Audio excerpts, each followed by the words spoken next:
ലിയാഗയുടെ നമ്മളെ വയറ്റിലൊക്കെ പറയാം നമ്മളിവിടെ വലിയ കായുടെ കാട്ടി നമ്മൾ ഇതാ വലിയ കായ് കണ്ടില്ലേ ഇതെവിടെ ഇങ്ങനെ വരുന്നത് വലുത് കായായിട്ട് ഇങ്ങനെ.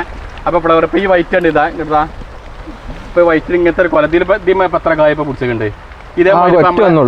ഇതേമാതിരിയാണ് നമ്മളെ ഒന്നും ഇതിൽ ഇങ്ങനെ ഉണ്ടാവില്ല. ബ്ലാക്ക് ലീഫില് നമുക്ക് നോക്കിയാൽ അറിയാം. ഇതിപ്പോ നോക്കിയാൽ മതി. ഇങ്ങനെ തന്നെ കാണുന്നുണ്ടോ കായ്പുട്ടം കണ്ടില്ലേ? അല്ലേ കായ്പുട്ടം ആ നോക്കാം. മുന്തിരിക്കോലേറെ പുട്ടം വിടൂലേ സംഭവം നോക്കാം.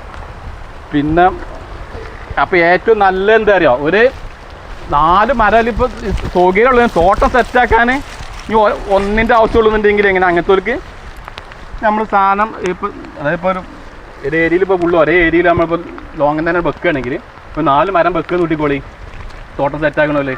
ആ 4 മരം വെക്കുമ്പോൾ എന്ത് ചെയ്താൽ മതി, ഇതിപ്പോൾ ഈ മാസം കഴിച്ചിട്ടുണ്ടെങ്കിൽ നമുക്ക് ആ ക്ലോറിന് കൊടുത്താൽ മതി. അടുത്ത് അതിനെ പിന്നെ ഇങ്ങനെ ആക്കിക്കൊണ്ട് പക്ഷേ ഒക്കെ നല്ലത് ഈ ഞാൻ പറഞ്ഞ ഒക്ടോബർ നവംബറിൽ ചെയ്യുക നല്ലത്. പിന്നെ അത് എങ്ങനെ ഇപ്പം 3 കൊല്ലം കഴിഞ്ഞ് കാഴ്ചയിൽ മാത്രം ചെയ്താൽ മതി. എല്ലാവരും ചെയ്യേണ്ട ആവശ്യമില്ല. അത് എല്ലാത്തന്നെ താനെ പുട്ടം വിട്ട് കാഴ്ച 3 വർഷമാണ്.